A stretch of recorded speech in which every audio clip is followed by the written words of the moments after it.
Bonjour les enfants et bienvenue à une autre révision de grammaire avec nous, Mr. Alfred, qui vous expliquera comment vous pouvez utiliser les adverbes du temps tous les jours quand vous êtes dehors ou avec votre ami.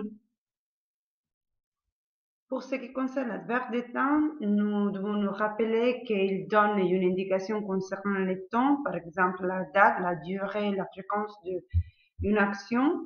Nous devons aussi rappeler que c'est pas obligatoire pour former une phrase, que c'est invariable. Voilà des exemples des adverbes du temps, bientôt, loin, là, après, aujourd'hui, demain, hier. Moi, je ne ferai pas des exemples parce que je vous laisse avec Super Alfred qui vous explique comment vous pouvez l'utiliser dans la phrase. D'accord.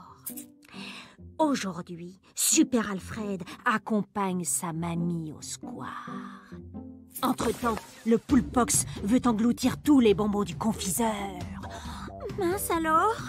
Aussitôt, Super Alfred arrive à la rescousse. Quel suspect! Entre-temps, le poulpox veut engloutir tous les bonbons du confiseur. Mince alors.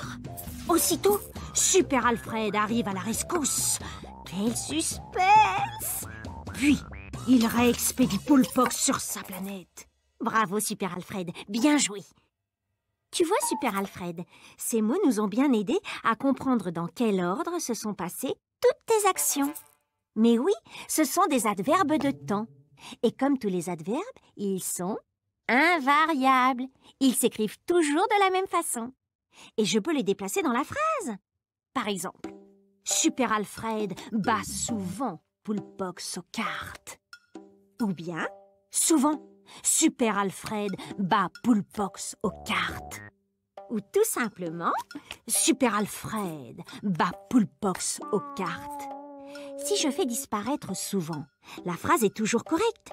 Mais on ne sait pas alors que vous avez joué plusieurs fois aux cartes. Je peux même remplacer souvent par un autre adverbe. Par exemple, Super Alfred bat toujours Poulpox aux cartes. Oh, attends, Poulpox, ce n'est qu'un jeu. Je vais arranger ça.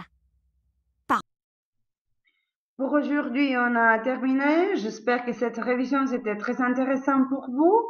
On se voit la prochaine fois pour la dernière révision de grammaire de la semaine. Donc, à bientôt et bonne journée.